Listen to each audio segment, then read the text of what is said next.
અંબાણીને સાથે સંકળાયેલી કંપનીઓ પર દરોડા પાડ્યા છે।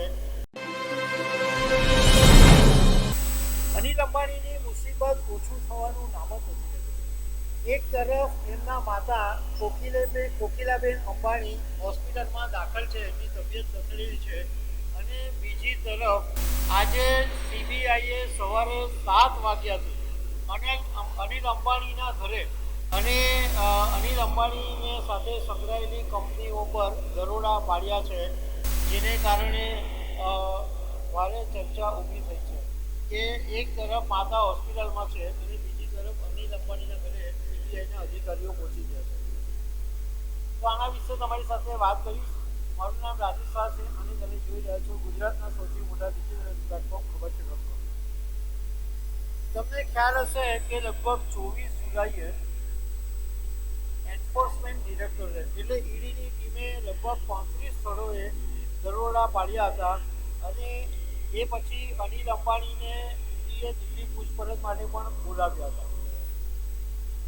ઈડીની તપાસ પછી હવે સીબીઆઈની પણ એન્ટ્રી થઈ ગઈ છે અને એમના અનિલ અંબાણીના માતા કોકિલાબેનને હોસ્પિટલમાં દાખલ કર્યા છે। તો બીજી તરફ સીબીઆઈની ટીમ અનિલ અંબાણીના કપ ભરેલ સી વિનમાં આવેલા ઘરે પહોંચી ગઈ છે અને સવારથી દરોડાની કામગીરી ચાલુ રહી છે અને અનિલ અંબાણી અને એમનો પરિવાર પણ ઘરે જ છે।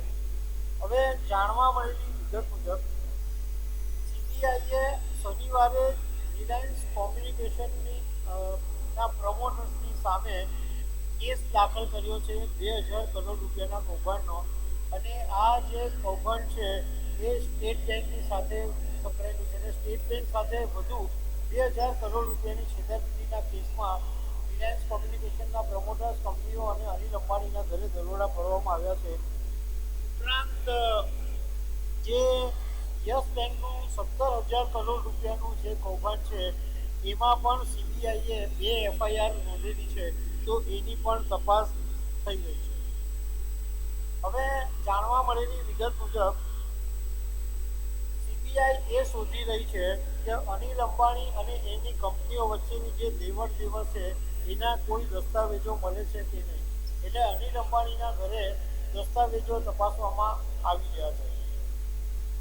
અનિલ અંબાણીની ઈડીએ ખાસી એવી પૂછપરછ કરી હતી, પરંતુ એમાં શું સામે આવ્યું એ નહોતી ખબર, પરંતુ અત્યારના જે પ્રમાણે ઈડી અને સીબીઆઈ લાગેલી છે એ પ્રમાણે જોતા લાગે છે કે મામલો વધારે ગંભીર બની ગયો છે।